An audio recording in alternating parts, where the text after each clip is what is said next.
Honourable speaker Ayyanna Patrudu గారికి, గౌరవ ముఖ్యమంత్రి నారా చంద్రబాబు నాయుడు గారికి, చీఫ్ సెక్రటరీ విజయానంద్ గారికి, సహచార మంత్రివర్యులు, ఎమ్మెల్యేలు, అధికారులందరికీ నా హృదయపూర్వక నమస్కారాలు. ఈరోజు నాకు చాలా ఆనందంగా ఉంది. ఎందుకంటే 175 నియోజకవర్గాల్లో సుమారుగా 7 లక్షల మందితో మీరందరూ పోటీపడి ఒక పక్కన ఎస్ఏ రైటింగ్, ఎలక్యూషన్, క్విజెస్ లో పాల్గొని నంబర్ 1 స్థానం సాధించి మీరందరూ ఇక్కడికి వచ్చి ఈ మాక్ అసెంబ్లీలో పాల్గొంటాం. నిజంగానే నాకు చాలా చాలా ఆనందంగా ఉంది.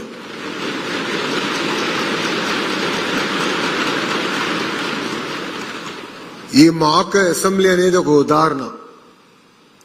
అంటే మన మనసులో ఒకటి సాధించాలి అనుకున్నప్పుడు దాని వెనకాల ఎంత కష్టం ఉంటుంది. ఇక్కడ ఈ వేదిక పైన పెద్దలందరినీ కన్విన్స్ చేసాల్సి వచ్చింది. నా ఆలోచన అయితే శాసనసభలోనే పెట్టాలని గౌరవ స్పీకర్ గారితో కూడా నేను అనేక సార్లు చర్చించాను. అప్పుడు ఆయన పార్లమెంట్ ప్రాక్టీసెస్ రూల్ బుక్ తీసుకొచ్చి అసెంబ్లీలో పెట్టలేం, కానీ అసెంబ్లీ ప్రాంగణంలో పెట్టే బాధ్యత నేను తీసుకుంటానని గౌరవ స్పీకర్ గారు చెప్పారు. అయినా నేను ఒప్పుకోలేదు. ఆయనతో చివరి దశ వరకు కూడా పోరాడా. కానీ ఆ పోరాటం ఫలితమే ఈరోజు ఇక్కడ మన మాక్ అసెంబ్లీ ఏర్పాటు చేసుకుంటాం జరిగింది. ఇది చూసిందా నాకు అనిపించింది, నేను స్కూల్కి వెళ్లే సమయంలో కూడా మాక్ అసెంబ్లీ ఉంటే బాగుండేది. అప్పుడే రూల్స్, పార్లమెంట్ ప్రొసీజర్స్ ఇవన్నీ తెలుసుకునే అవకాశం ఉండేది. నాకు అవకాశం దక్కలేదు, మీకు ఈరోజు అవకాశం దక్కింది. ఈరోజు మనం చూసింది living class room of democracy. మీరు ఇక్కడ చూస్తే స్పీకర్ ని మనం ఎట్లా ఎన్నుకోవాలి, షార్ట్ డిస్కషన్స్ అంటే ఏంటి, కాలింగ్ టు అటెన్షన్ డిస్కషన్ అంటే ఏంటి, 0 అవర్ అంటే ఏంటి, బిల్స్ ఎలా ఇంట్రడ్యూస్ అవుతాయి, బిల్స్ పైన ఎట్లా చర్చ జరుగుతాయి, ఇవన్నీ కూడా మీరు ఈరోజు చూస్తాం జరిగింది. దీంట్లో అనేక ప్రశ్నలు కూడా మీరే రూపొందించారు, బిల్స్ కూడా మీరే తీసుకొచ్చారు. ఇది కేవలం ఒక్కసారే కాదు, ఎవ్రీ ఇయర్ యాక్టివిటీ చేయాలనేది మన ప్రభుత్వం లక్ష్యం. రైతుల సమస్యలపైన మాట్లాడాం. పిల్లలు చిన్న వయసులో సెల్ ఫోన్లకి ఎట్లా ఎడిక్ట్ అవుతున్నారో కూడా మనం చర్చించాం. యాంటీ డ్రగ్స్ క్యాంపెయిన్ గురించి కూడా మనం మాట్లాడటం జరిగింది. ఇది నేను మీ అందరికీ విషయం చెప్పాలనుకుంటున్నా. డెమోక్రసీ అనేది సర్వైవ్ అవ్వాలంటే దానికి ఒక డిసిప్లిన్, డెకోరం, రెస్పెక్ట్ చాలా చాలా అవసరం. శాసనసభకు వచ్చినప్పుడు ఎమోషన్స్ ఉంటాయి. ఒక బిల్ పైన మనకు చాలా ఎమోషన్ ఉంటుంది, లేదంటే ఒక క్వశ్చన్ పైన ఎమోషన్ ఉంటుంది, మాట్లాడాలనిపిస్తుంది, ఒక దశలో యుద్ధం చేయాలని కూడా అనిపిస్తుంది. కానీ ఎప్పుడైతే ఒక డిసిప్లిన్, డెకోరం, రెస్పెక్ట్ ఉంటుందో అప్పుడే పార్టిసిపేటరీ డెమోక్రసీ అనేది ఏర్పడుతుంది.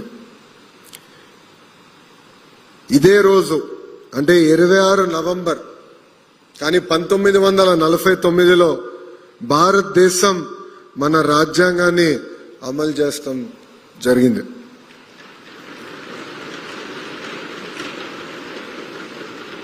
ఎంతో చర్చలు జరిగినాయి, ఎంతో మంది కృషితో మన రాజ్యాంగం మనం ఏర్పాటు చేసుకున్నాం. ఇప్పుడే పెద్దలు చీఫ్ సెక్రటరీ విజయానంద్ సార్ చెప్పినట్లు కేవలం మనం మన ప్రాథమిక హక్కుల గురించి కాదు, ప్రాథమిక బాధ్యతల గురించి కూడా తెలుసుకోవాల్సిన అవసరం మనందరి పైన ఉంది. రాజ్యాంగం అనేది కేవలం మన రైట్స్, లాస్ గురించి కాదు, కానీ మన వాల్యూస్, కరేజ్ గురించి, కలెక్టివ్ రెస్పాన్సిబిలిటీ గురించి కూడా మనందరం ఆలోచించాల్సిన అవసరం ఉంది. రాజ్యాంగం అని చెప్పేది ఒకటే, ప్రతి వ్యక్తి వాయిస్ చాలా ఇంపార్టెంట్. ప్రతి వ్యక్తి అడుగుతున్న ప్రశ్న అనేది చాలా కీలకమైనది. And every citizen matters. ఇది మనందరం గుర్తుపెట్టుకోవాల్సిన అవసరం ఉంది. ఈరోజు శాసనసభ అంటే మాక్ అసెంబ్లీలో మీ వాయిస్ మేము అందరం విన్నాం. పైన గౌరవ మంత్రులందరూ కూడా చర్చించారు. మీరందరూ చూసుంటారు, మేము అందరం మాట్లాడుకుంటూ ఉన్నాం. శాసనసభ ఇంత వైబ్రెంట్ గా నడవాలి, రాబోయే రోజుల్లో అందరం కలిసికట్టుగా తీసుకెళ్లాలని కూడా మేమందరం చర్చిస్తాం జరిగింది. ఇక్కడున్న పిల్లలందరికీ ఒకే విషయం చెప్పదలుచుకున్నాం. రాజ్యాంగం అనేది రైట్స్ తో పాటు రెస్పాన్సిబిలిటీస్ కూడా మనం గమనించి మన రాజ్యాంగాన్ని ఒక గైడింగ్ ఫోర్స్ గా తీసుకుని ముందరికెళ్లాలని ఇక్కడ ఉన్న మిమ్మల్ని అందరినీ నేను కోరుతున్నా. కరెక్ట్ గా 1 సంవత్సరం క్రితం ఇదే కాంపౌండ్ లో ఐ థింక్ బ్లాక్ 5 గౌరవ ముఖ్యమంత్రి చంద్రబాబు నాయుడు గారు రాజ్యాంగం దినోత్సవం సందర్భంగా అధికారులతో ఒక మీటింగ్ ఏర్పాటు చేశారు. ఆ రోజే నేను గౌరవ ముఖ్యమంత్రి గారు హామీ ఇచ్చాను, పిల్లల కోసం బాల భారత రాజ్యాంగం నియమిస్తాం, అది కూడా అద్భుతమైన మోడల్ తీసుకొస్తాం. ఇది కేవలం ఆంధ్ర రాష్ట్ర పిల్లలకే కాదు, భారతదేశ పిల్లలకు అందించే బాధ్యత ఒక మంత్రిగా నేను తీసుకుంటానని ఆనాడు హామీ ఇచ్చాను.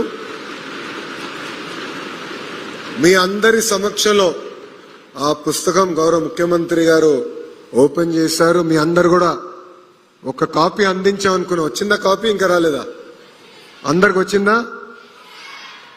ఆ పుస్తకంలో ఒక్కొక్క ఇంపార్టెంట్ సబ్జెక్ట్ పైన ఇన్నోవేటివ్ గా అంటే పిల్లలకి అర్థమయ్యే విధంగా ఆ పుస్తకాన్ని మీరు రూపొందించడం జరిగింది. ఒక యంగ్ రీడర్స్ ని ఇన్స్పైర్ చేయాల్సిన బాధ్యతగా మేము తీసుకుని ఆ పుస్తకాన్ని మేము రూపొందించడం జరిగింది. ఇది కేవలం ఒక ప్యాసివ్ లెర్నర్స్ కే కాదు, యాక్టివ్ గా సమాజంలో ఎంగేజ్ అయ్యే వారి కోసం ఆ పుస్తకం మన ప్రభుత్వం రూపొందించింది. రాజ్యాంగం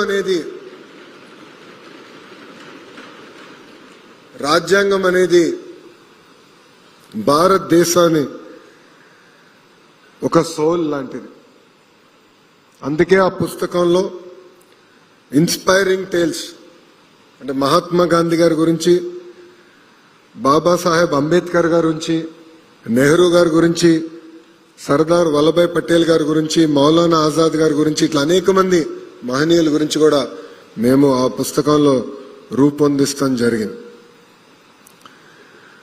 నేను ఈ కార్యక్రమం రూపొందించిన తర్వాత మంగళగిరికి చెందిన కనక పుట్లమ్మ గారిని, ఎక్కడున్నావు తల్లి?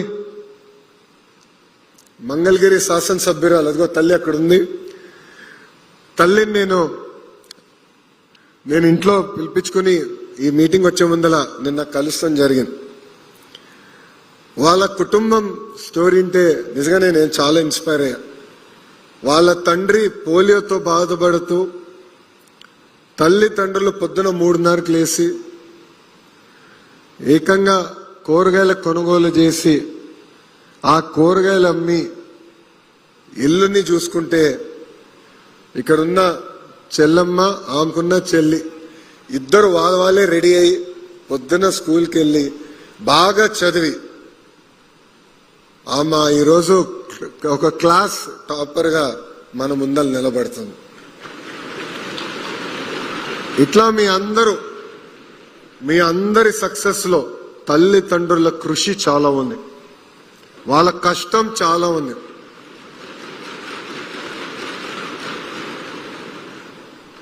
మొన్న చాగంటి కోటేశ్వరరావు గారితో నైతిక విలువల పైన ఒక సమావేశం ఏర్పాటు చేసుకున్నాం. ఆ సమావేశంలో చాగంటి కోటేశ్వరరావు గారు మంచి మాట చెప్పారు. అది నిన్న గౌరవ ముఖ్యమంత్రి గారు నాకు గుర్తు కూడా చేశారు. ఆ మాట ఏంటంటే, మనం తీసుకోబోయే నిర్ణయం